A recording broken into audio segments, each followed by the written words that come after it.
I do love working on film. I love the camera. I love the luxury of the camera and the intimacy of that experience, the intimacy of the experience with the other people in the room that you're working with. So I really love that process. I have fallen in love with it after feeling very awkward on sets for quite a while. I felt like I was a stage actress kind of pretending that I was on a set and kind of knew what I was doing, and it felt awkward. It doesn't feel awkward anymore. Prepare your ears, humans. Happy, Sad, Confused begins now. Today on Happy, Sad, Confused, guys, we have a legend in the house. I'm Josh Horowitz, but my guest today, it's the one and only Annette Bening, everybody. You ready for this? This is definitely one of those how did I get so lucky nights. For over 3 decades, Annette Bening has been an intrinsic part of my love of the movies. I'm gonna rattle a few off. I'm not gonna rattle too many off because I wanna spend most of the time actually talking to Annette Bening. American Beauty, Bugsy, The American President, The Kids Are All Right. Of course, the new film NYAD, opposite the equally unbelievable Jodie Foster. They have both just got Screen Actors Guild nominations. Yes. A lot of cool numbers to associate with Annette Bening. 4 Oscar nominations, Tony nominations, too many honors to list here tonight. But tonight the honor is mine. Please give a warm New York City welcome to Annette Bening, everybody. Thank you.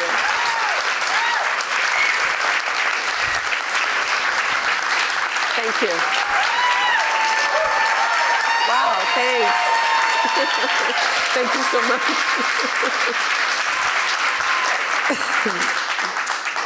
That's a good start. That's a good. It's very good. I'm feeling good about myself at this moment. You should. You should. Congratulations one more time on not only the film, which we're going to talk about tonight, but yes, I think this is now your 7th Screen Actors Guild nomination. I think you've won 2 of these. Too many to count at this point, but congratulations, well deserved. Thank you so much. So before we get into NYAD, actually, like speaking of like recognition, it strikes me, was your first awards nomination for your work in the theater here in New York City? Take me back, 1987, Broadway debut. You were nominated for a Tony, correct? Yes. That was amazing. What do you remember? What do you associate with those early days in New York? Oh well. I just sort of plunged in. I had been working in the regional theater and I loved it. And I started in the nonprofit regional theater and was lucky enough to be in a rep company, which was kind of my dream, repertory company. Because as an actor, when you're in a rep company, you divide up the work. And so sometimes you're carrying the play and sometimes somebody else is carrying the play and you're supporting them. And also you're doing 8 shows a week, but you're not doing the same show. Yeah, keeping it fresh. Which is just, yeah, incredible.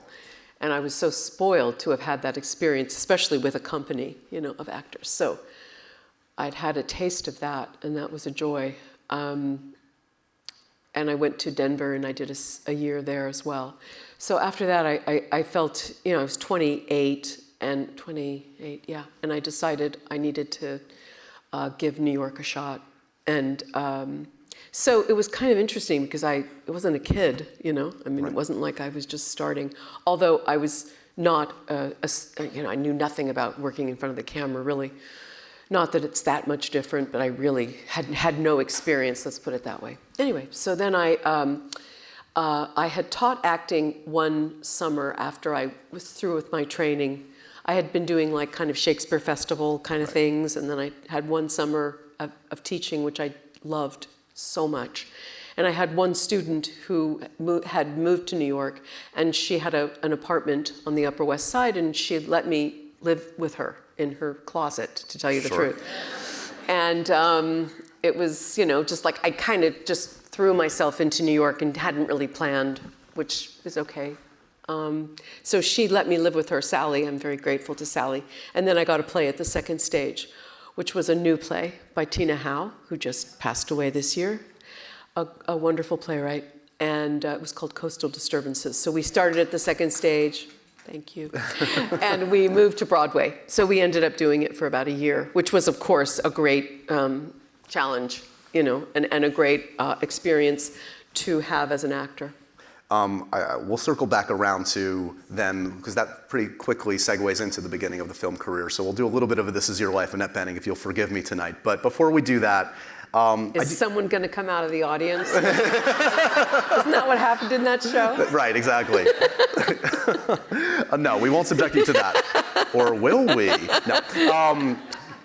Congratulations. NYAD is just a wonderful piece of work. It is such a treat to see you, to see Jodie Foster, the great Jodie Foster, in this amazing story of friendship and perseverance and success and failure. I'm curious, like, are you the type of actor that instinctually knows? You see a script, like, do you labor over it, the yes or the no, or do you kind of know immediately you're in? Well, in this case, I knew it was Jimmy Chin and Chai Vesarhelyi, who are a married filmmaking couple, and they had only done they're great documentarians. They'd made a number of amazing documentaries, including Free Solo, and they had won the Academy Award for that, and we all remember that movie. So I knew that it was them. I didn't know them, but I knew it was them, and then it was just that and the script. And I read it and just immediately was blown away and thought, well, I have to do this. There's no question. And I didn't really think it through. You know, I honestly didn't, which is kind of insane. But I didn't think about really, oh, there's all the swimming in the bathing suit. And, There's a lot of water in this script I didn't think about. Yeah, there's a lot of swimming here. Yeah, I don't know. I just was, because I was just reading it. You know, you only get one free read, as they say. You only have one read where you don't know how it's going to go. So you only get that one experience that you will then be trying to replicate for audiences. Right. So I was just so taken with her and the story, and I was moved. That's the bottom line. I was just touched and inspired by her. So I did just say yes. I probably said, well, I need to talk to them, but you know, inside I was like, I'm doing this. Well, she's just, I mean, even beyond the physicality, which I do want to talk about, just Diana as a figure is such a compelling entity, a human being on this planet. She is stubborn and sometimes cantankerous, but also so accomplished and driven, and this must be like mana for an actor. I mean, this is like all the complexities of life in a human being. Yes, and in fact, one of the scenes that was actually never made it into the movie was at the very beginning, and she was, it was a scene where she was being quite Diana-esque, yeah, and pushing and challenging, and you know, that's not quite the right description, but anyway, she was so unusual, right from the beginning. And I just thought, I loved that. I loved that in the writing. Yeah. That this, and it's because, of course, it's based on this real woman. She wrote a great book as well, which it's based on. She wrote a book called Find a Way, which is about this process that she went through when she turned 60 and decided to do the swim that she had failed to do when she was in her 20s. And it took her many, many years to accomplish it, many failures, which is what the movie's about. So yes, I just immediately thought, well, I have to, they're just like, what? This is crazy. I couldn't, and I knew something about her, and I used to listen to her on NPR, right, because she had a show on NPR.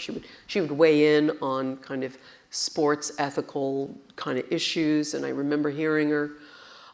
Anyway, so yeah, I just said yes. It's also an interesting situation because, look, actors playing real-life figures happens all the time, but it rarely where, like, Diana and Bonnie were accessible. Like, they could be there for both you and Jodie, as I understand it. Oh, yeah. And that's a gift, also possibly a little intimidating to have the real thing standing slightly off your eye line, I would think. I don't know if they were on set. No, they're so hilarious. They are such a duo. So now they're out on the circuit together, and you know, they have all these great lines that they do together about when they actually came to the set, but it wasn't until the very end.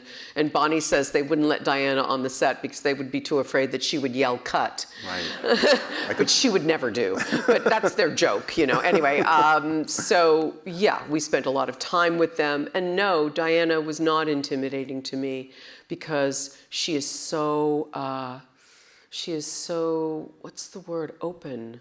I mean, she's a very curious, intense person, but behind the eyes, there's so much openness and vulnerability, for want of a better word, and just a kind of searching quality about her.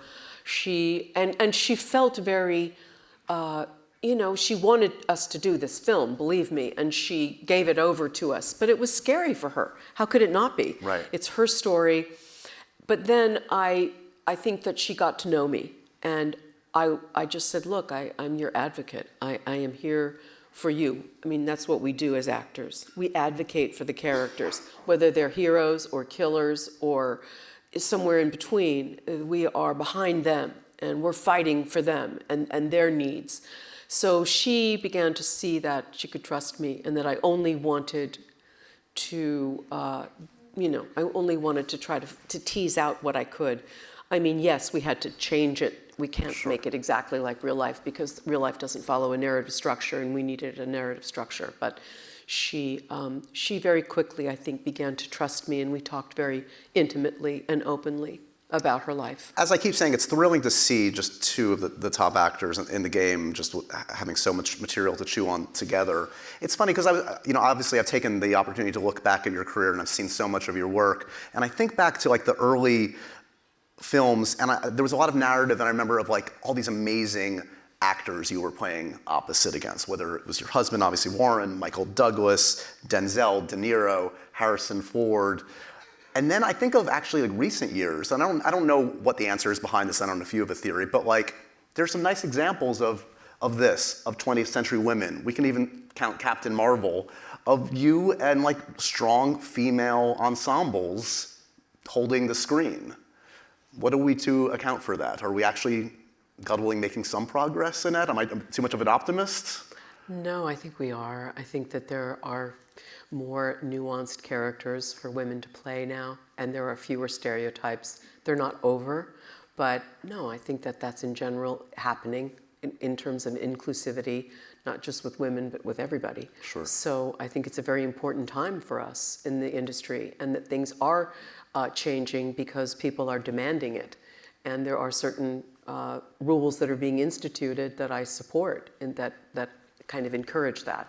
But it's also an organic process where more and more people do have access, and more there is more diversity in the storytelling and in the actors that we see and in the stories that are being told internationally as well. Sure. I mean, and you obviously have always been sought after with great material and great directors, but did you ever feel a struggle to not do the wife role, the mother role? Did it feel like it was tough to find nuanced roles at any point in your career? Well, I didn't. I think that I always, quite frankly, I just felt grateful. Yeah. I did. I felt like, wow, okay, I got to play this part with the, opposite some of the people that you're naming, De Niro or Harrison Ford. So I felt very lucky to be working, especially with good directors. Right. So at the time, I didn't think about it that way. I also didn't know where things were going. You never know where things are going.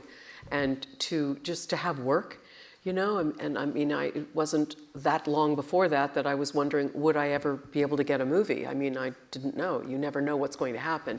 You just come out and you sort of try. Right. But I remember thinking, it wasn't really until I was, maybe out of college or around that time that I began to think about movies or being in movies. It just didn't occur to me. I wasn't that schooled in movies, and I wasn't somebody who grew up thinking about that. Right. But then I would see a good movie and I would think, well, I guess somebody has to be in them. And why not? How does that happen, So and then I thought maybe if I came to New York and started doing theater, that would be a way that I could find my way in. I had, I was from San Diego, I'd lived in San Francisco. LA was kind of the place that everybody sort of was like, oh, I don't know. The Northern Californians look down on it, the Southern, San Diegans look down on it. The whole world looks down on it, right? Yeah. Anyway, so I did think about going there and was just, I was naive, quite Yeah. frankly. I was just ignorant about the business. So which is fine, it didn't matter. Sure. But I knew how to act, and I trained, and I worked, and then I came to New York to try to see if I could be in plays and that people would see me that way, and that would be a way in. I have to say, I'm somewhat obsessed. I've watched a lot of interviews with you. Your wonderful parents, who were together for 60 plus years. 73. Oh my God. My dad just died 3 months ago. He was My 97. condolences. Oh my gosh. Yeah. Unbelievable. It's just incredible. They got married in 1950. Amazing. Yeah. And as I understand, it had like the house that like you were in as a child or like a young person for a Yeah, long I mean, while. we moved into a tract home when I was 10. We had moved to San Diego in 1965, and then when I was 10 years old, we moved into this neighborhood that was one of those, tract home neighborhoods where all the houses were being built kind of as we were moving in, and there was the new high school down the road and the new church down the road, and this is the house that my mom still lives in. And they, lived in that house all of those years, slept in the queen-size bed. I mean, it's amazing. They were incredible, and my mom is, still with us, so. What did they make of, because as I understand it, there was no history of the arts in your family necessarily. Were they open-minded, shocked at the trajectory of your career? Yeah, they must have been. I mean, I went to high school. I graduated early just because of having a lot of credits. I was working, I had jobs, and then I just went to community college in the neighborhood, and it was $1 a unit. And by the way, community college, that was one of Obama's big things, was the Promise program and making community college free, which in many places it is still free, as it should be. And that was his idea that, hey, it should be like high school, it should be free. So anyway, I happened to go to a great little theater program, and that was just my good fortune. Right. And started doing plays. I mean, I knew nothing about Bertolt Brecht, and we were doing The Good Woman of Szechuan, and I was playing the part, and I learned a lot really fast. So the way I kind of got into the whole thing was just so kind of organic and just step by step, and then I went to San Francisco State, then I went to a conservatory, so it was all just kind of, plodding along, just following it because I loved it, and I loved the intellectual rigor of the dramatic literature. And you alluded to this, your 20s are spent in the theater, and, by the standards of film, it's kind of a relatively late start to get started in film. And you look at Diana NYAD, she retired by the time you essentially started your career in film. That's true. I took the opportunity to look back. It's been a while, but I watched The Grifters again, which is such a great piece of work if you guys haven't seen it. Thank you. To refresh, Stephen Frears, John Cusack, Angelica Houston, as the title promises, a bunch of con men and women. Your first Oscar nomination.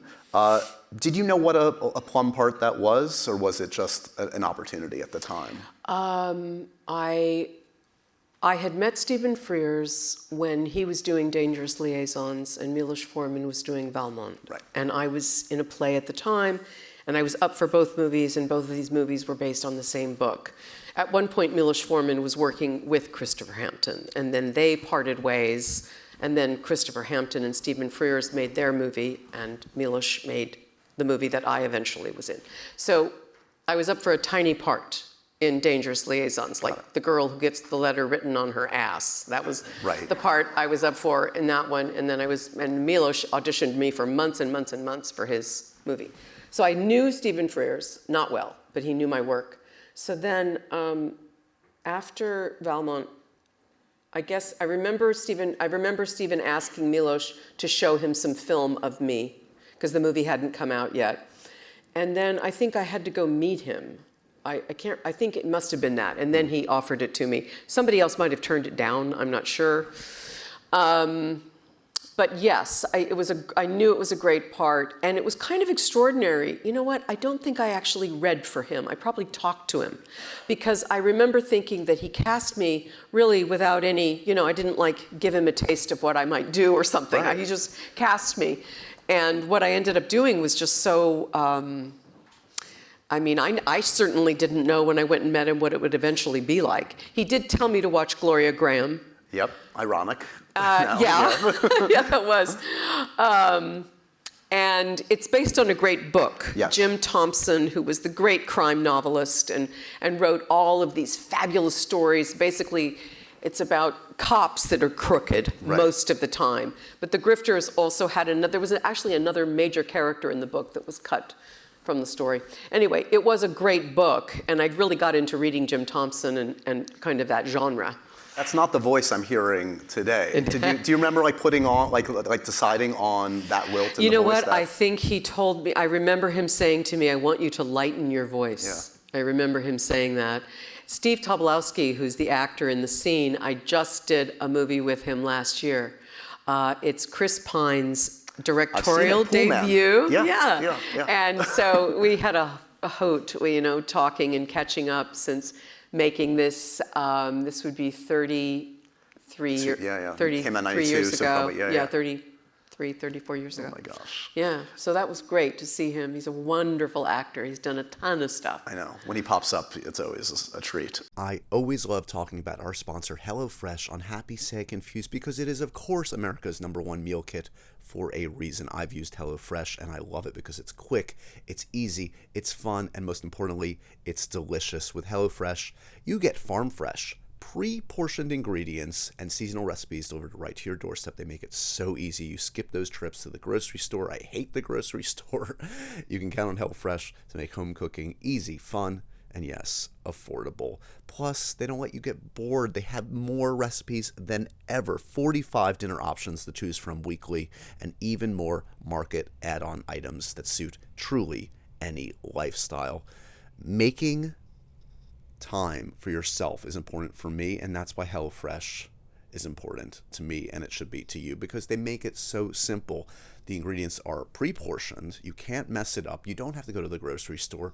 They take all the thinking out of it. They cut down the time and the effort, and yet they make it healthy, fun, delicious, and affordable. I can't express to you enough. HelloFresh, it is America's #1 meal kit for a reason. So go to HelloFresh.com/HSC free and use that code HSCFREE for free breakfast for life. One breakfast item per box while your subscription is active. That's free breakfast for life at HelloFresh.com/HSC free with that code HSC free. HelloFresh, America's #1 meal kit.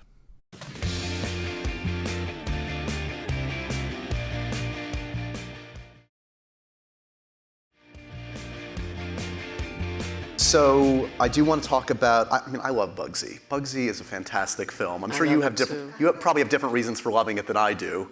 No, I love it. It's a good movie. It's a legit great movie. It's a good movie. It's got, I think Toback wrote the script and Levinson directed, of course. It has that great Ennio Morricone score I'm always a sucker for. It's gorgeous to look at.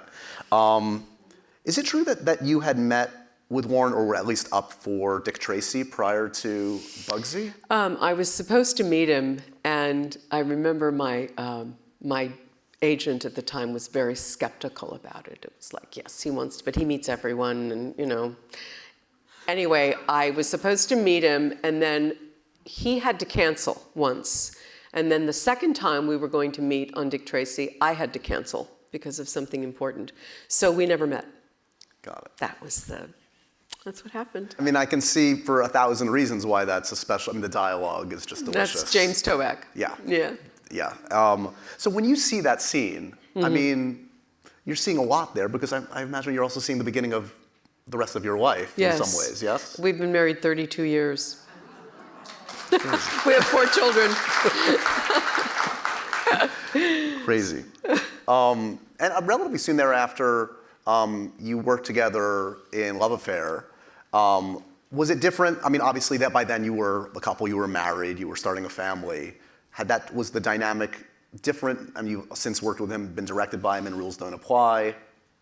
Yeah, so Love Affair, we had our baby, you know, with us. And we only had one little baby running around, so that all seems so simple. Right. And I also got pregnant. Let me see. Let's see, Love Affair. Yeah.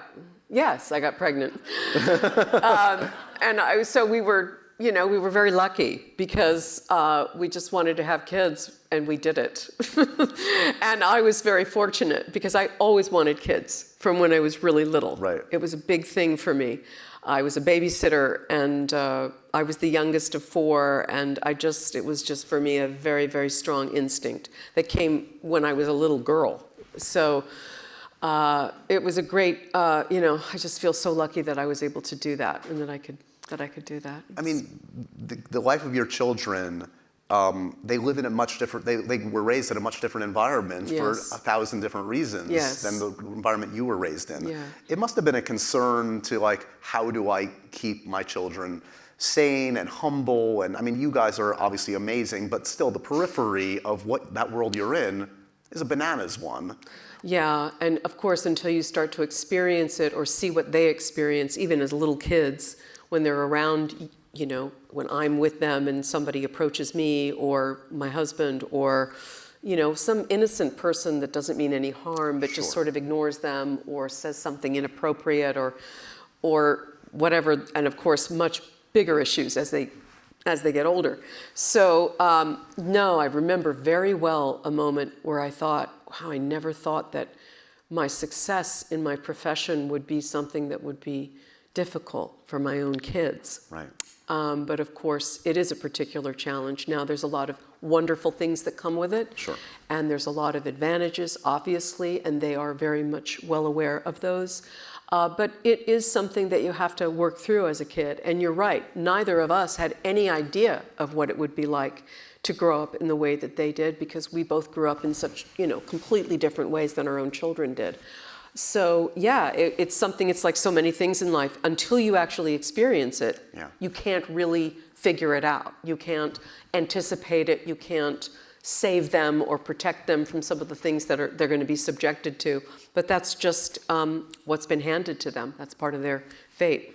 It is interesting. I mean, your career is remarkable, and it's proof that like you can prioritize family and still have a successful, amazing career. I mean, I know family was always first for you. Your marriage, your children, and sure, some jobs you had to pass on. Yeah. But the proof's in the pudding when we look at this resume. Well, thank you. I mean, I'm really glad I continued to work, and I'm glad I could take time off. That was an incredible gift, that I could do that. And when I was working so many years in the theater, I kept doing plays. I didn't do them for a long time, and then I started up again sort of after I'd had 3 kids, and I would do plays in LA as well. And it's just a brutal schedule for children. Yeah. Actually, movies is easier to manage than being in the theater, because you're up late at night, you're not putting them down, then in the morning you're not getting up, because if you got up in the morning, by the time you get to the 3rd act of Hedda Gabler, you're like, wow, I guess getting up at 6:30 doesn't really work, or 5, or whenever it is they wake up. So yeah, I learned a lot, with that, and I did do the best I could. I mean, I wasn't perfect, and we all do the best we can as parents, but I think I'm really glad, now that I'm the age I am, I'm 65, I'm really glad I did continue working, because I think it was important for me as a human being. But there were times it was, hard to juggle it. But I kind of finagled things, and, I didn't leave to do movies, or if I did, it was in the summer, they could come, and we kind of figured it out as we went. Well, it also shows your children your passion and like your love, and it's a great example to them, both you and Warren, of your passion for the arts. And my mother, it was interesting, my mom did stay at home, but she was a singer, and she was a voice major in college, and there was always a lot of music in my house, and a lot of, we didn't go to movies and stuff or plays, but we did have music, and she was always very, very supportive of me, and never saw any duality in it. I think I felt it more internally, just because I'd been raised by a mom who didn't have another job, that she didn't work outside the home. No good segue to this, but I have one nerdy what-if question. It's famous that, again, it connects to family. You were going to be Catwoman way back when in Batman Returns. Michelle Pfeiffer, obviously unbelievable in that role. Yeah. But you were going to, did you ever get into costume? Like, how far down that road did you get? What happened was I got pregnant, and I did. And I mean, it was so it was so surprising because I was trying to get pregnant and I had never been pregnant. So I didn't know how long it was going to take. It didn't take very long. So then I was supposed to do Batman, and I didn't want to announce my pregnancy. Right. Because, of course, you never want to do that early because for obvious reasons. So I was actually measured for my cat suit. Wow. As comfortable as it looks for Michelle, was it fond memories of that session? They did a whole body cast. Wow. In those days. I'm sure they wouldn't have to do it that way now, but then in those days they would do an entire body cast. And then, you know, I had to call Tim Burton and say, I'm having a baby. I mean, there's a good end to that story at least, yes. I have a 32-year-old child right now, so there you yeah. go. And we still have a good performance from the great Michelle Pfeiffer, all good. Yeah, she knocked it out of the park with that whip. Wow. Made an impression on the young man, let me tell you. Do you have the same affection for the American president that I do, and I assume everybody in this room does? I mean, what a classic. Thank you. I do. I love that movie. My parents love that movie, so that was a good one for my parents to watch. There were quite a few they didn't want to watch. They are good Republicans, after all. It feels like science fiction now. Like, it feels like it's not even like remotely connected to our planet, sadly. Yeah, I worked for the NRDC in that movie. I mean, can you imagine? If anybody even knows what that is. My wife works for the NRDC, oh, so really? we always reference that film. Oh in my God, family. how funny! Yeah, yeah. And then I just ran into Rob Reiner. No, it was a great experience, and it's funny. One of the things I remember from that was the O.J. trial was going on while we were shooting that film.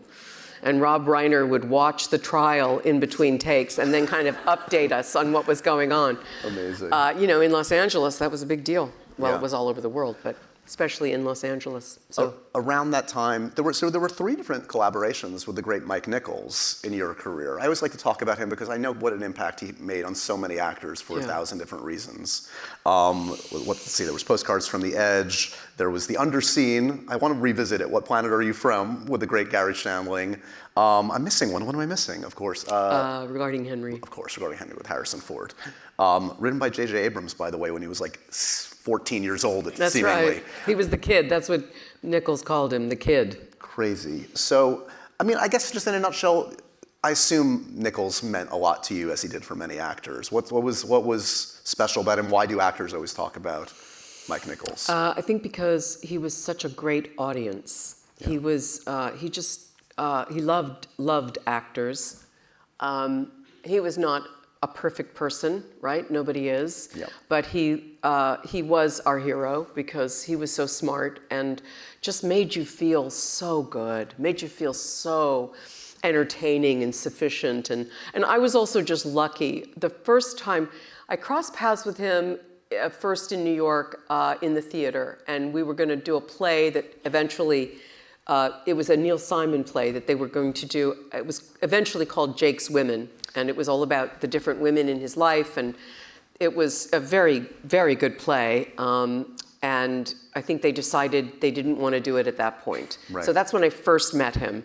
So he saw me audition and all of that. And then when they were working on Postcards from the Edge, Carrie Fisher was writing the script, obviously, and she and Mike were working on it together, and they would do readings to kind of work it up. And so it would be Shirley MacLaine and Meryl Streep, and then a group of us who were doing plays in New York would play all the other parts, and we would read the screenplay. And I think we did that twice, and you know, then they would discuss it, and then each of us, it was me and Oliver Platt, for sure the two of us, and then I think a couple of other people, and then we each got one scene in the movie.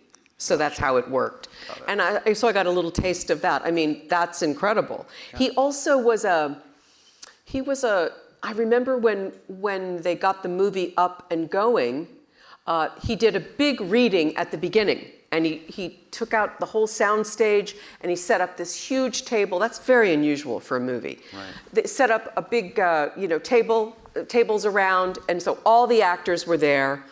And if you remember in the film, both Shirley and Meryl perform in the movie, and they sing, and it's incredible. I mean, Shirley in that movie, I mean, it twirled up. I mean, come on. Shirley is, it's a great performance. Anyway, they sang They did their numbers. They had music. They had piano players. I mean, it was like a big thing. He loved all of that. And he was always kind to me and generous to me and very, very supportive. It's, you know, it's interesting. I think of, you know, circling back to NYAD, like you think of the comparisons between great athletes and great actors. And there's some comparisons to be made, but I guess the difference is like success and failure is much easier to figure out in sports. That's right. Like, what is your definition of success for you as an actor? Clearly it's not how much it made. You could care less about, I mean, it's a nice thing. But like, how do you assess your a successful performance or experience for yourself? That's a good question. I don't know that I have a really good answer for that. I think it's, I know that I'm very self-critical. So that's something that we all just have to deal with as performers. I'm sure you probably, because you listen to yourself, you watch yourself, it's not always a good feeling.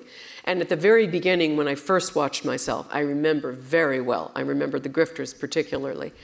I think I was here in New York City, and I, to tell you the truth, I had a very negative reaction. And I just also, see, I'd been acting a while and I'd never seen myself act because I didn't have to. And so everybody knows now, because there's so many more cameras around, you see yourself when you're making certain expressions or what your face looks like.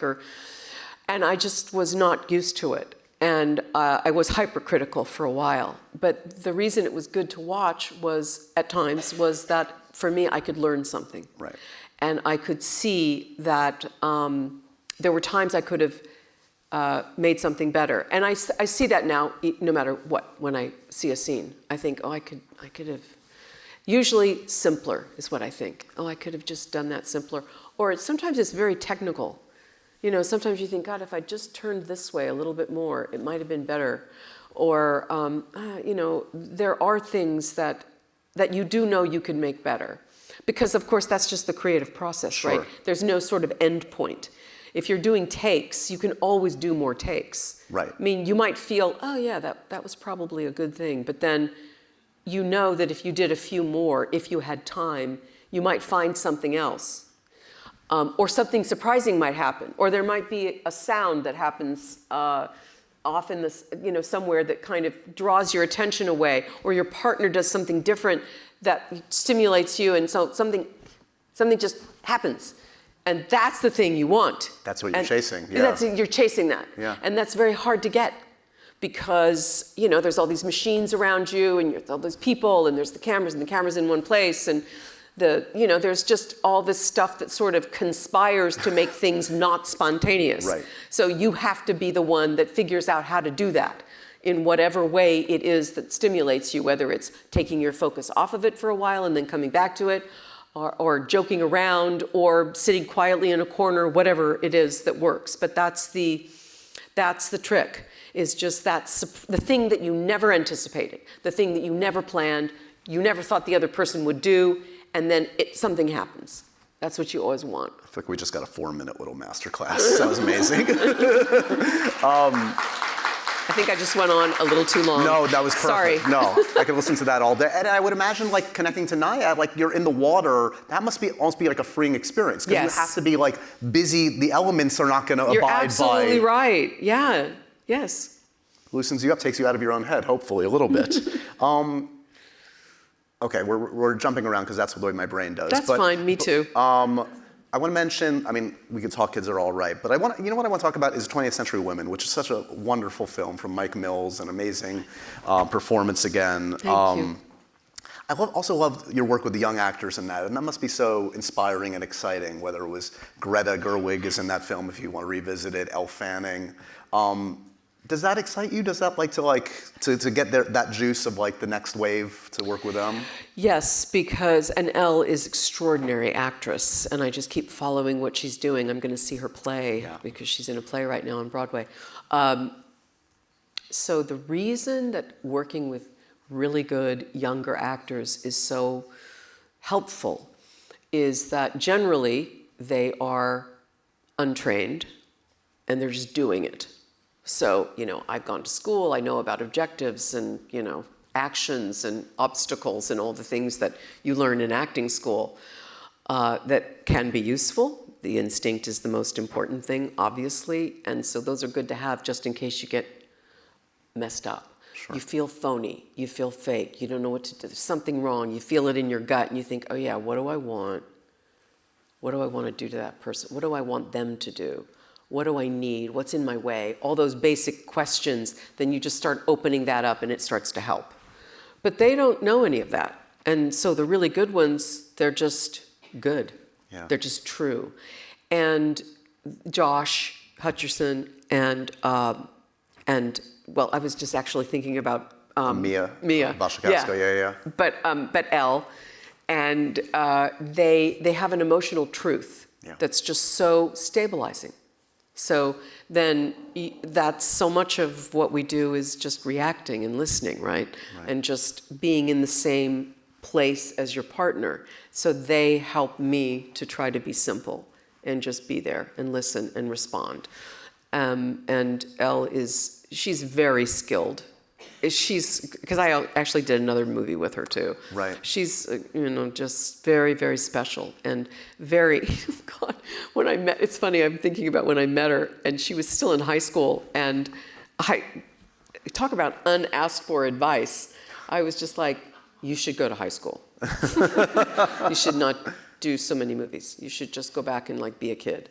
Yeah. And it was, I think she kind of always remembers that because she kind of liked it. I think I was talking to her grandmother or something and saying, she's doing too many movies. She needs to just be a kid.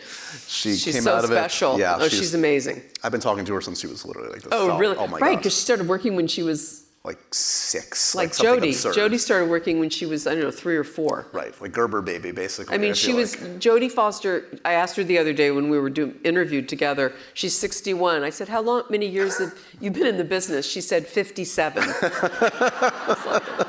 That's an unfair percentage. That's just not right. Oh, wow.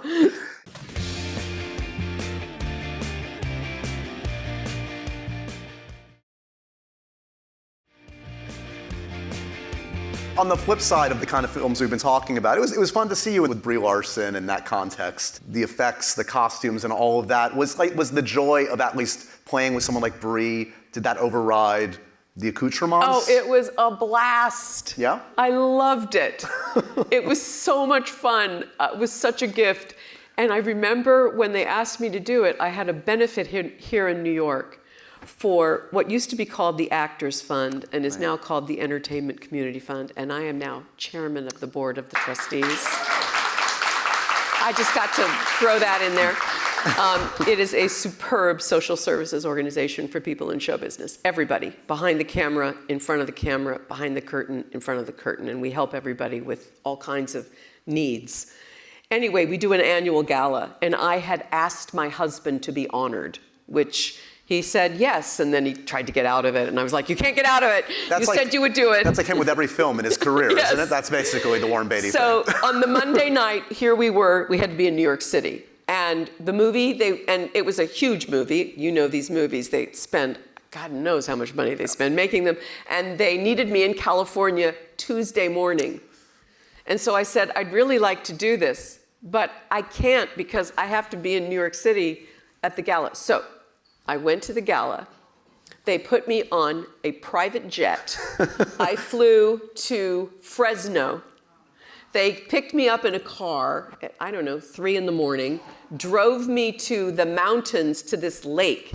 There's a scene where I die. Remember when I get out of the plane? That's the scene. So then went to a condo for 3 hours and slept, got up, went to the set, and they have this huge plane wreck that they've staged at this lake. It was unbelievable.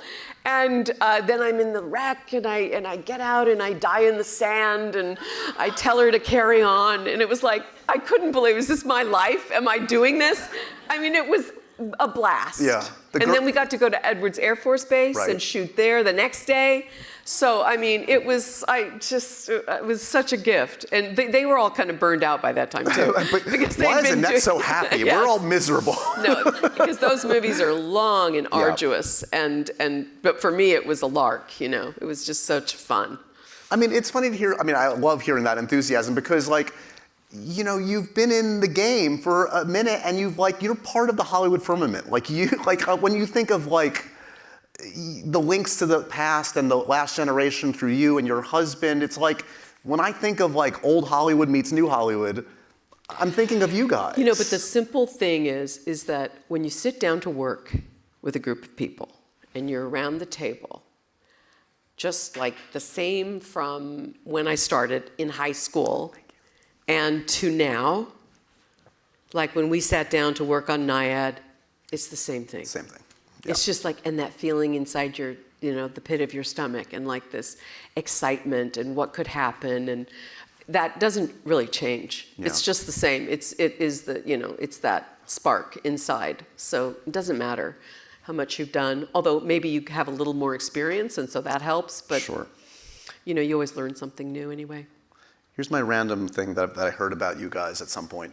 Are you California Pizza Kitchen fans? Do you love Yes. that? Yeah, that's what I heard. Yes. I respect that. I love California Pizza Kitchen. Do you respect that? Yeah. Do you like the barbecued chicken of course. pizza? It's a classic. Okay, my husband likes that.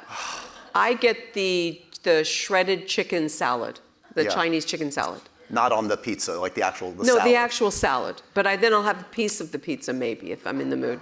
Annette, you don't go to a pizza place and get the salad. What are you doing? We're ordering in, man. No, I used to go there with my kids. We're having our first fight. This is adorable. We know each other well enough now. Yeah, we got there. It's just a curiosity. Let me see what wonderful questions our audience has come up here with here. Let's see.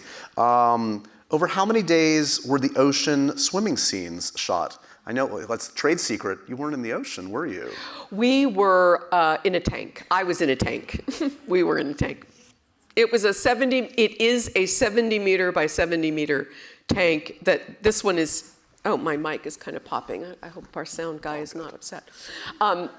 It's in the Dominican Republic, and it was built, I think, many years ago, many decades ago. So it's adjacent to the ocean, but not connected to the ocean. Okay. So when, if you can picture this huge tank, and it's situated close to the ocean, and there are, you know, screens on the side that they can eventually project things onto. And there's a huge ramp on this side, and the ocean's out there. So this ramp is where all the equipment is, and all the crew, and the cameras, and the cranes, and all the stuff is here. Also, our cinematographer, Claudio Miranda, built a small, like little device that hung on the inside of the platform that he could crawl into and get a camera in. So he would, and they would push him with a trolley across the platform. So I'd be swimming like this, and then he would be in his little camera house shooting me. But then we also had a genius underwater photographer, right. Pete Zuccarini, who's like a merman. He's 6'3", and he's got fins this long, and he's also a free diver. Right. So he has a crew, and you know, they do documentaries, they do all kinds of stuff. And his crew member will be on the surface. So we've got the boat all ready, I'm in the water ready, we've got Pete. Pete takes a big breath, and then everybody waits.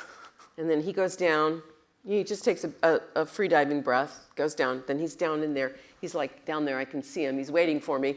And then he goes like this to his assistant, the assistant says go, they say action. Then we start moving, I'm swimming, and he's down there underwater, you know, shooting me, swimming backwards like this. So we did a lot of that. Amazing. And then we did have one day in the ocean, but it was only one. We kind of, because Netflix didn't really want me to get in the ocean, but it's also impossible to shoot on the ocean. It's a very famous thing, movies on the water, it's like a nightmare. The crew, the technical demands and trying to be on boats, it's just really messy. So that's why tanks were invented. So if they shoot in this direction, they can make it look like it's the ocean, right? Because they can line the cameras up with the tank and the water and then connect to the real ocean, and you get the illusion that you're in the middle of the water. But we did have one day on a boat, and it was me and Jimmy, one of the directors, who's also an extreme athlete. So Jimmy is a climber extraordinaire, and he's also just an all-around surfer dude, you know, swimmer. He's an incredible athlete. So Jimmy and I went out in this boat with Pete Zuccarini, the underwater photographer, and one of our stunt women went with us too, and we did get a couple of shots that we used. One is just me swimming through fish, And there's another one where I'm kind of suspended vertically in the water. And so Katie, our stunt person, because I couldn't stay vertical, they wanted me to get sort of like, you know, straight up and down in the water, and they were shooting me this way. And I couldn't, I just kept floating up. And so Katie dove down, grabbed, and held her breath, grabbed my foot, and was pulling it. And I was like this in the water, and then we got the shot. Except you don't see Katie. Well, it speaks to something, a theme in the film that is, I'd love to like connect to like acting, which is like, we think of athletes often as like this, it's all about them, but there's a team behind them. There's an apparatus, there are the coaches, the friends, the family that help them get to where they are. In your own career, in your own craft, who's the unsung hero, you think, in your career? I think, I don't know, I mean, I really value my teachers. I had good teachers, and I always think about my teachers because I really needed all of that. I'd never met an actor really when I wanted to become one. I wasn't sophisticated, I wasn't worldly, I hadn't traveled, I hadn't seen a lot of plays. I just fell in love with the theater. I went to the Old Globe Theater in San Diego and saw Shakespeare and just thought, oh man, it's so alive, it's so vital, and I don't understand everything they're saying, but I know what they mean. Yeah. And I just loved it. And so then I just started kind of doing it. It was just very, like I said, organic. And but I certainly appreciate my parents. You know, they were always, they went, oh my God, I was in so many bad plays. I can't even tell you. I can't imagine what it was like sitting through some of the plays that I was in. Some of them were probably okay, but some of them, The Potting Shed by Graham Greene, who even knew that he wrote this play, and we did that in junior college, and I was in it. And my parents, they went to all of those plays, and they were always supportive and nice about it. They never, criticized me. This is always a tough one, but I'm thankful it's not coming from me. What role haven't you performed would you like to take on? Are you an actor that thinks about a kind of role? I used to when I was in the theater, and I just wanted to do all the classics and all the great parts. I don't think about that now. I also have fewer illusions about the theater than I used to when I started. And I did get to play a lot of the parts that I wanted to play. Hedda Gabler was a part that I wanted to play. I trained and worked a lot on Nora in Doll's House, but I never actually got to play it. So now, sometimes I think about a few of the plays that might be out there for me to do, but I think the answer is not really. I'm so interested in what's happening now, new writing, what's coming out, what people are interested in, and I do love working on film. I love the camera. I love the luxury of the camera and the intimacy of that experience, the intimacy of the experience with the other people in the room that you're working with. So I really love that process. I have fallen in love with it after feeling very awkward on sets for quite a while.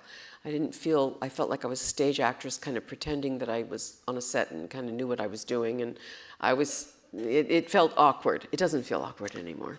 Didn't read in the clips we saw, so don't worry. Let's end with a happy, sad, confused, profoundly random questionnaire. Is there an actor you're ever mistaken for? Who's the last actor you were mistaken for? Wait, yeah, I think that has happened to me. Diane Keaton. Oh. Sometimes people will say that, and I'll just say thank you. Or they'll say, do I know you? You look familiar. People say that to me. I love that. Do you have a pet peeve on a set? Like, what drives you crazy on a set? You seem pretty easygoing. Shouting down. Yeah. And I've seen it very rarely, but I have seen it. People who are mean to people under them.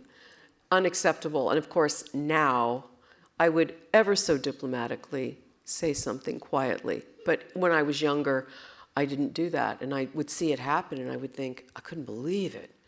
Or, and again, this has happened I've had so few bad experiences, but I've seen a few people who behave badly. And it really, really bothers me. And of course, now I would say something, and I would do it quietly and diplomatically. But when I started, I it wasn't my place sometimes, and I just saw it happen, and I thought, how can that person possibly act that way?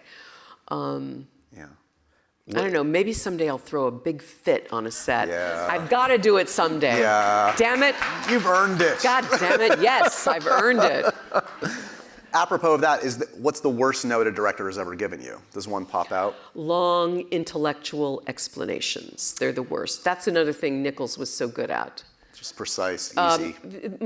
I was very surprised by this when I started doing movies, because in the theater everyone's so verbose and everyone's always talking, and the actors are talking, and it's all about language, and the directors are talking, and everyone's just explaining things constantly and exploring and blah, blah, blah. It's just like language everywhere. And going on a set, and really good directors who don't say much. And I thought, oh, that's interesting. It's because once they cast you, they know that that's going to be the main thing that happens, and that that's good directors, right? They really know, and so louder, softer, faster, slower, just do it again. Or maybe a small thing that they might say that's a kind of shorthand that the two of you have developed. But I remember working on something when somebody kind of went into a long explanation of the character's history, like as we're sitting on the set, and I thought, wow, no, this is not helping me. Yeah. And by the way, I don't think I was doing a very good job at the moment, so I could understand his frustration. He was trying to help me. I get that. He was coming from the right place, but it doesn't often that's also work. Overcompensating for almost an inadequacy. Let me show you how much I know. Yeah, no, I think in the case that I'm thinking of, no, I think he was just genuinely trying to, he wanted to see something. It came from a good place, it was just the wrong path. Yeah. In the spirit of happy, sad, confused, who's an actor that always makes you happy? You see them on screen. Happy in the sense of? You can interpret it how you will. I mean, one actor I want to mention is Jesse Plemons. Yeah. What an incredible actor. Yeah. I mean, have you ever seen him be false for a second? No. He's astonishing. I think he's really inspiring me. I also saw Past Lives, and the actor Teo Yu. Yep. The male lead. My God. By the way, I think he has a very interesting backstory and in relation to the film as well. Right. And I got to meet him the other night. What an actor. Wow. Erica Alexander. Oh, I'm not sure I know. Who is in American Fiction. Oh, yes, yeah, I know exactly what you mean. Yeah. I thought she was fantastic. Yeah. And I can't wait to see more from her. Were you a Friday Night Lights fan for Jesse Plemons? Did you ever watch that? You know what? I didn't. You should check it out. I gotta check it out. I missed that. I probably was having a kid at the time. I'm not kidding. There's I'm sure women out here know. It's there's these huge swaths of time. It's what happened? I don't remember taking a shower even. It's I missed certain things. A movie that makes you sad?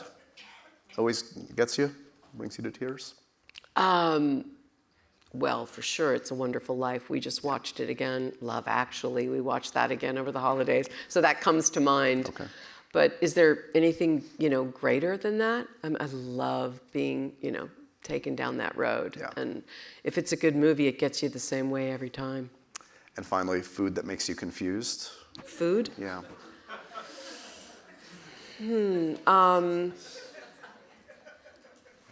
Let me think about that. Yeah. We're ending with the hardest, most important question of the night. I know, I'm stumped. Oh my gosh. Yeah, you got me. Okay, well, to be continued on our next speechless. session. It's okay. Congratulations on NYAD. Before this, Annette was like, I'm not a good storyteller. All evidence to the contrary. The great Annette Bening. No, I loved it. I loved every minute of it. Thank you, Josh. You are fantastic in this film. Everybody, if you haven't checked it out, check out NYAD. Good luck on the Cine Awards thing. You deserve everything. Give it up one more time for Annette Bening. And so ends another edition of Happy, Sad, Confused. Remember to review, rate, and subscribe to this show on iTunes or wherever you get your podcasts. I'm a big podcast person. I'm Daisy Ridley, and I definitely wasn't pressured to do this by Josh.